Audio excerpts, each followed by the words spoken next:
Olá galera, o Câmera Aberta começou em ritmo de ano novo. No programa de hoje vamos ver uma matéria especial sobre o marco dos cinemas de rua em BH, o Cine Teatro Brasil. E não há festa se não tiver música. Vamos conferir uma entrevista com o vocalista do Teatro Mágico e mais, vamos ver as previsões para 2014. Não sai daí, eu volto já já.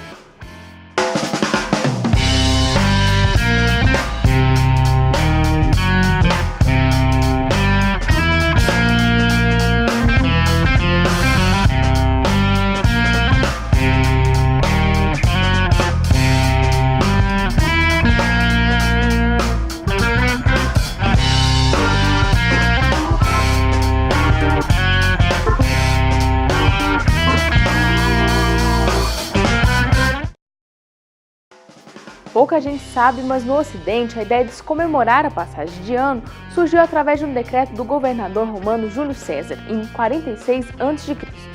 Ele fixou o dia 1º de janeiro como dia do Ano Novo. Os romanos dedicavam esse dia a Jano, o deus dos portões, que tinha duas faces, uma voltada para o passado e a outra para o futuro.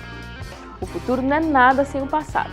O Cine Teatro Brasil é hoje um dos principais espaços multiusos de BH.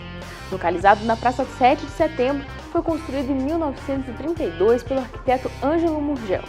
Alcançou nessa época o status de maior cinema da América Latina e o principal de Belo Horizonte.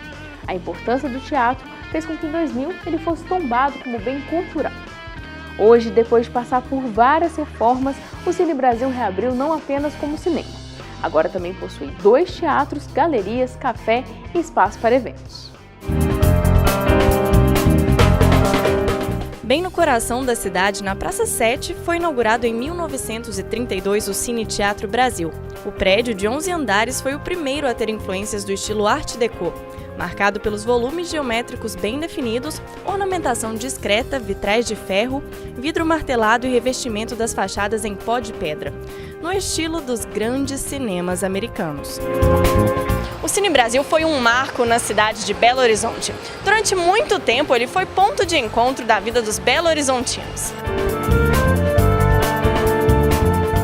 Tinha os famosos footing, né? As pessoas saíam para passear, para andar na rua, encontrar, marcar o encontro, turmas, né? É engraçado porque sempre teve essa ideia de turmas, de gangues, de jovens indo para o cinema, mas era com essa, o cinema era mais importante.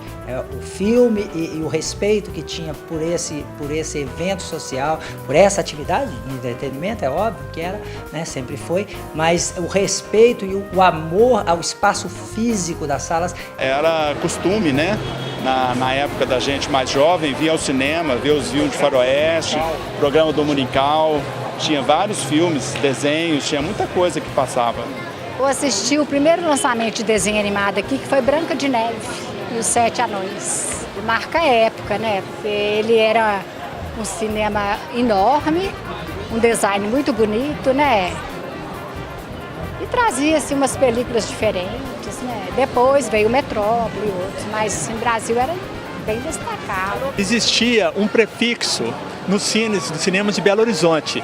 E aqui no Cine Brasil, aliás, os prefixos todos eram tangos. E aqui, especialmente, o tango que representava o início da sessão era Jalousie. Ele marcou a adolescência do senhor? Marcou a adolescência.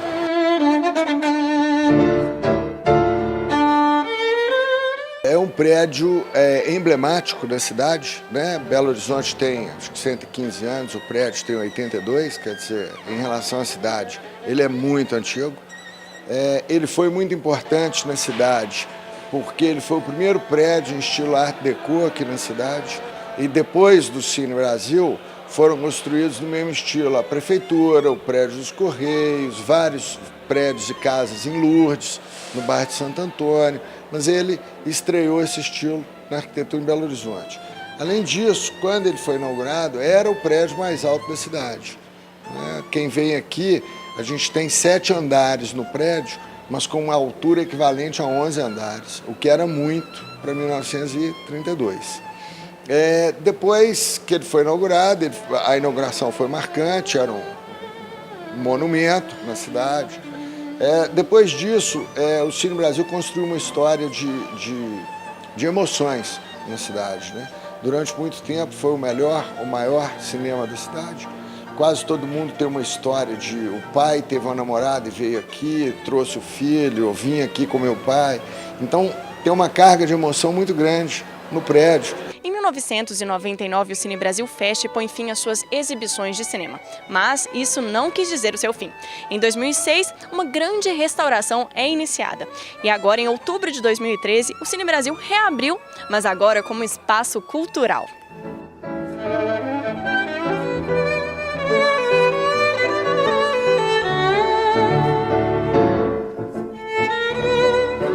Em 7 anos de obra, foram investidos 53 milhões de reais, divididos entre recursos da Lei Federal de Incentivo à Cultura e a iniciativa privada. O prédio, ele foi feito uma permuta, né? O imóvel pertence à Fundação Cidertur, foi feita uma permuta por um outro prédio e aqui estava completamente degradado.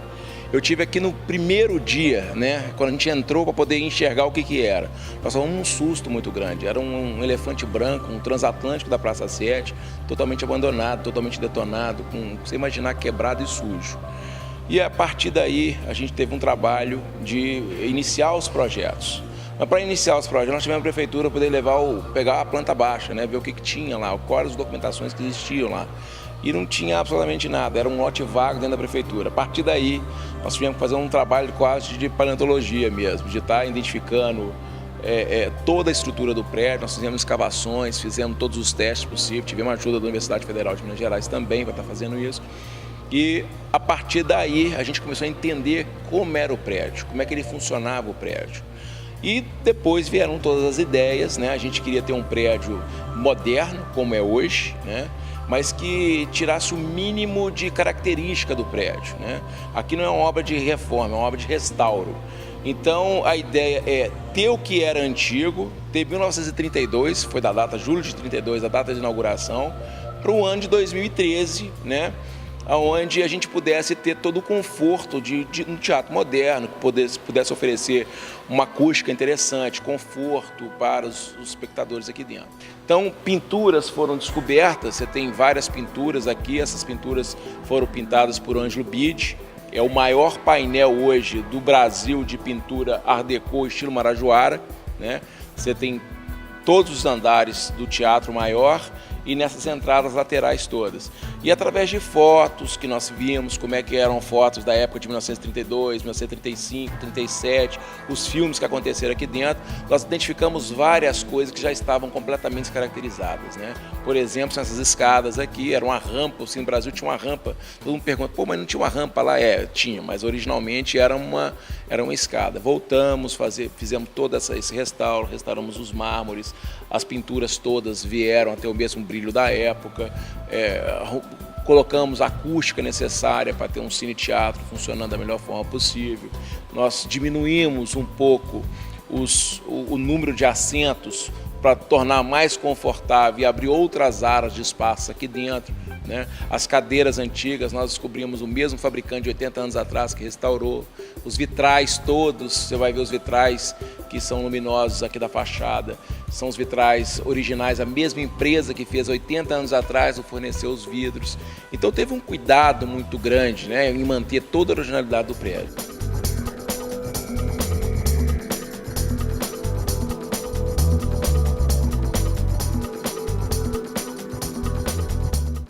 E talvez o mais importante de tudo que a gente conseguiu preservar no restauro inteiro foi preservar a emoção, preservar a memória aqui dentro. Nós queremos agregar a cidade, né? É um lugar a mais.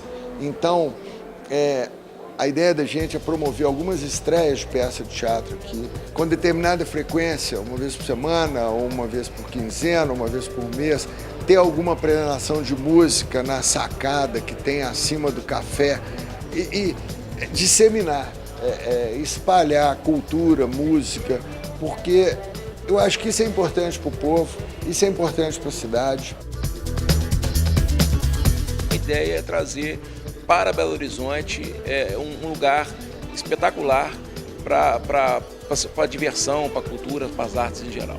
Um resgate da Era de Ouro de Belo Horizonte. A gente acredita que sim.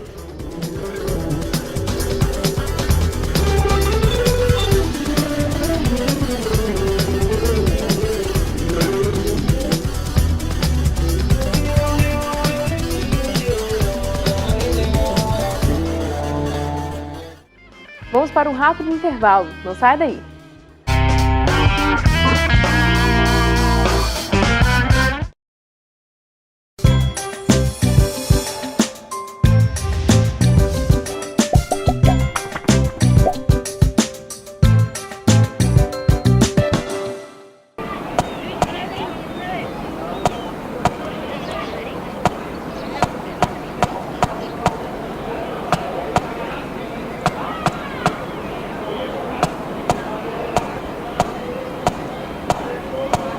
Brasil, unido contra a dengue.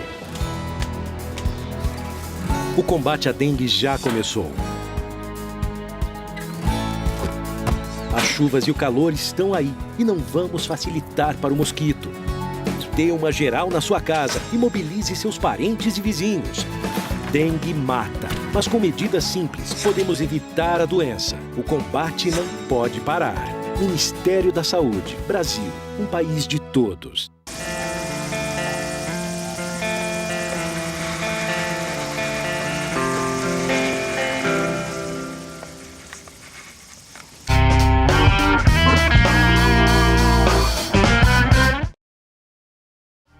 Há 10 anos, uma trupe paulistana com a cara pintada começou a arrastar pessoas de todo o país para espetáculos que uniam circo, teatro, poesia e música. Tendo a internet como aliada e um forte apelo conceitual, o Teatro Mágico vendeu mais de 400 mil CDs. O Câmera Aberta aproveitou a passagem da banda por BH para bater um papo com o vocalista Fernando Anitelli. Fisiológico, taúba, seralítico, sucre, tigrachite, fridos, aluzejo. É fisiológico, taúba, seralítico, sucre, tigrachite, fridos, aluzejo. O circo ele tem essa capacidade de juntar tudo numa coisa só. E se você observar, música, teatro, poesia, sempre teve dentro do circo. Isso nunca foi... Teatro Mágico não traz nada de inédito. É inédito, talvez, a gente ser uma banda de música pop. E, de repente, isso, nesse cenário pop, era uma coisa incomum. Mas é isso, o circo está presente na poeticidade do circo, no improviso, no risco, no erro. É isso. E tem uma influência da literatura que sucedeu até no nome da banda. Como que foi isso? Hermann Hesse, que é o autor do livro Lobo da Steppe, né, onde tem uma passagem sobre o teatro mágico ali, é um cara inspirador. Para além dele, Clarice Lispector, Mário Quintana, o poeta Sérgio Vaz, Maíra Viana, que é uma grande companheira nossa. A gente busca textos em companheiros, parceiros, parceiras, gente que inspira, que depois que você lê, você sente aquela tijolada no peito. Me faça um gesto, me faça perto, me dê a lua que eu te faço adormecer. Anoitecer. E como que é o processo criativo de composição das músicas? É escrever bastante, pesquisar, estudar, buscar algumas referências que naquele momento tem a ver com a sonoridade que a gente está buscando. É tentativa e acerto, né? Acho que o Bob Dylan uma vez falou assim que para escrever, você tem que escrever 10 músicas numa semana para ver se uma presta. E é meio que isso mesmo, é muito trabalho, escrever para, às vezes, de um texto gigante tirar uma frase. Às vezes eu escrevi páginas e páginas, eu só tirei, eu sinto que sei que sou um tanto bem maior. Então é isso, é buscando, cavando, né? E quais temas que estão mais recorrentes assim nesse trabalho? A gente tem falado muito sobre o nosso cotidiano mais atual, a questão das relações humanas, a questão das relações midiáticas dentro dessa sociedade. A gente tem falado sobre amor na sua essência, sabe? A gente tem falado sobre essas coisas. A questão da mulher, a questão dos movimentos campesinos, a questão de uma mídia mais livre, tudo isso está embutido nas músicas e a gente, pelo jeito, não vai parar de falar disso tão breve. O sol reclama no oriente, brada a lua que ilumina, revelando orações e mentes. Amanhecerá de novo em nós, amanhã será. Teve vários momentos que foram pontuando a trajetória do grupo, algumas apresentações que foram recordes de público, algumas outras apresentações em grandes eventos e festivais, a nossa ida para a Europa, enfim, tem uma porção de coisas que aconteceu, não tem nem como enumerar. A gente vai aprendendo conforme o traçado do caminho. E como que é o diálogo com o público aqui de Belo Horizonte? Tem alguma coisa especial? É muito bacana, é um público muito querido, muito presente, sempre nos enche de surpresas, sempre cada vez mais se tornando um exemplo assim, no sentido de construir uma apresentação junto com a gente. Hoje vai ser um espetáculo que a gente está ansioso para fazer justamente por isso. Então o público de BH assim, é fabuloso.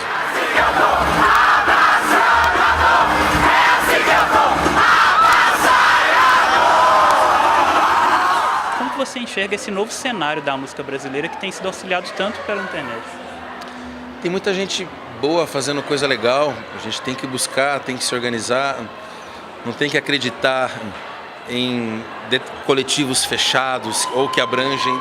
A gente tem que fazer a coisa por local, tem que compactuar com bandas do mesmo tamanho ali, ou tamanhos distintos, mas com a mesma proposta, tem que usar a rede com mais personalidade, com mais conteúdo, com uma projeção de música bacana.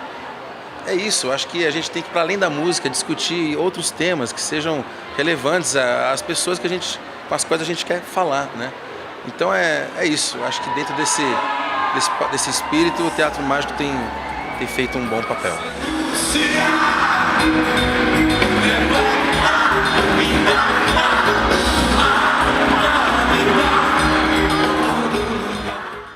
Na modernidade, a comemoração do Ano Novo ficou popularmente conhecida como Réveillon.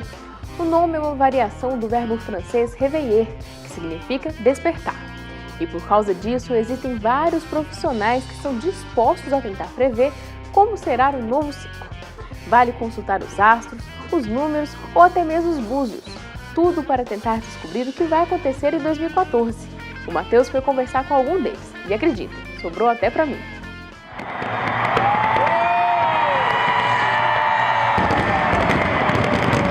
O Réveillon é época de comemoração pelo ano que passou, mas também é a hora de planejar o ano novo, pensar nos novos projetos e renovar as energias. Mas o que farão as celebridades no ano de 2014? Como será a Copa no Brasil? O mundo vai ter algum desastre natural? Quais são as previsões e as surpresas do ano que se aproxima? Iete Valença é numeróloga e acredita nas energias e nos significados de cada número. A numerologia é uma ciência. Então, é uma análise dos números que estão no 2014, ok? Então, a previsão, para mim, ela é feita a partir da escolha de cada um. Cada número, ele representa uma situação. Ele tem uma vibração, ele tem um significado. Em 2013, o Brasil passou por muitas mudanças, de acordo com a numeróloga. O 13 que a gente tá, que a energia 13 desse ano, que é o talento desse ano, é a transformação. É isso que a gente está vendo aí. É transformação, é gente indo para a rua, tudo indo para fora, os políticos estão aí para resolver. É transformação. Agora, o 14 é a limpeza através da liberdade. Mas a somatória dos números 2, 0, 1 e 4 pode revelar um ano de crise. Tem duas mensagens aí. O 7 nos diz que o ano é um ano de muita energia introspectiva, de análise, ok? De ir para dentro. Ao mesmo tempo, 9, finalizações de situações, faxina. Se eu somar o 7, que é a soma do ano, mais o 9, que é o final da pirâmide, eu vou encontrar um 16, que de novo, 1 mais 6 é um 7. Mas o 16... ele traz uma outra história, ele traz uma história o seguinte, de crise. O 16, ele aciona crise para que a gente entre em contato com alguma coisa, para que a gente faça alguma coisa. 2014, porém, deve ser um ano muito criativo. Reparem, tem o 7 simples, o ano, como que é importante esse ano. Tem o 7 simples, que é a soma só do ano. Tem o 16, que é a soma dos dois. Tem o 20 com 14, que é a soma do 34, que me fala que é um ano que a gente tem que usar a autoexpressão, a criatividade e vai ter muito trabalho pela frente. Mas não são só os números que dizem muito sobre o ano de 2014. Os búzios do Babaluô e Bualamo, Arnaldo de Aguiar Filho, prevêem trabalho e muito amor para celebridades brasileiras. Através das análises do jogo, eu acho que, do jogo do búzio, eu acho que o futuro próximo para um jogador igual o Neymar, ele tem que ter, assim, como se diz, um grande controle emocional, não só emocional, como a vida dele toda social, né? Porque muitas vezes o sucesso pode trazer algum problema de certo desequilíbrio em relação ao jovem querer muito, né? Em relação à Xuxa, a gente vê que ela tem um novo programa, ela está sempre muito bem estabelecida, né? Eu acredito que ela terá, assim, em 2014, vamos dizer assim, não um estabelecimento, uma realização amorosa mais perfeita que ela vinha buscando há muito tempo. Os oráculos, sob a regência de Xangô, o deus dos trovões, e Oiá, deusa dos raios e tempestades, para o candomblé, indicam que os governantes devem se atentar às chuvas. Na verdade, se for analisar um orixá Oiá, que é dona do vento, dos tufões, né? E Xangô, que é dos trovões, então vai ter muita chuva e muita água.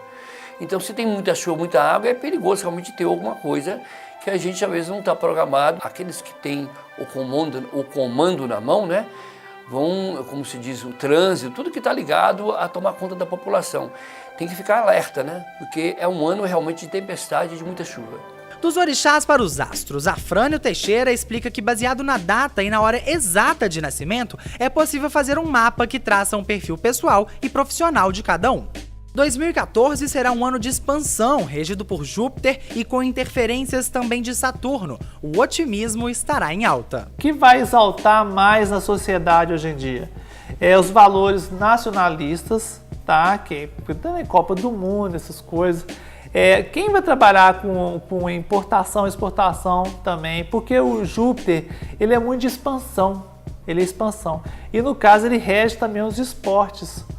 E isso vai ser muito favorável para o Brasil. Eu não posso falar que o Brasil vai ganhar, mas ele rege o esporte. Talvez o Brasil vai muito bem, pode até chegar na final. Pessoas que querem mudar de casas, é uma época boa. Tudo que expande, mudança, crescimento, 2014 tá regido por Júpiter. Entendeu? É o que vai puxar mais para o Brasil assim. Apesar do Brasil estar passando com esse lado difícil dos black box, dos anônimos e tudo mais, eu acho que isso é tipo uma visão nova da nossa sociedade. Isso tem que acontecer mais, as pessoas ser mais otimistas para acreditar que o Brasil possa melhorar.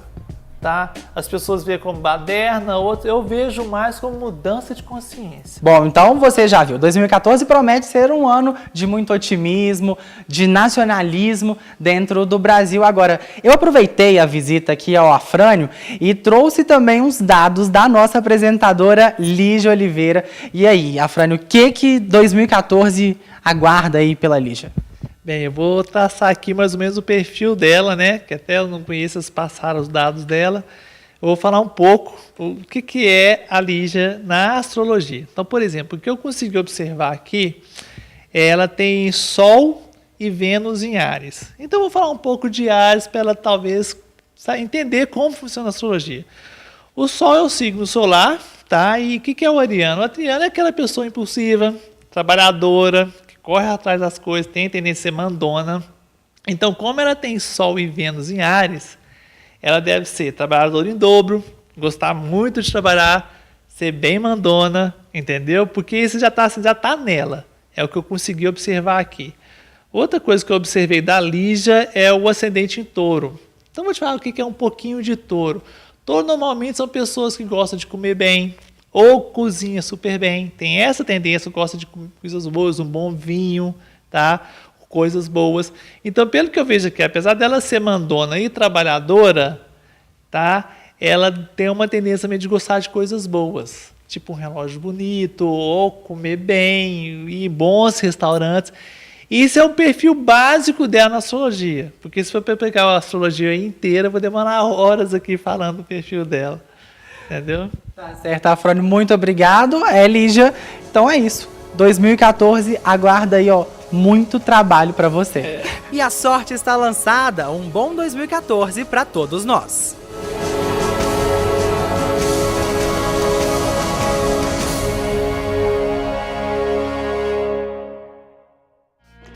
Matheus? Fico me espera que 2014 for muito trabalho, então o ano vai ser tão bom quanto em 2013.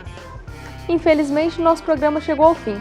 Eu desejo a todos um ótimo ano novo e que ele venha com realizações, saúde e muita paz. Seja com a família ou em alguma festa, a nossa equipe deseja que vocês aproveitem o restinho do ano e que entrem com o pé direito em 2014. A partir do próximo programa, eu e Hernani vamos relembrar com vocês algumas matérias que marcaram o ano de 2013. Boas festas e até o ano que vem. Tchau!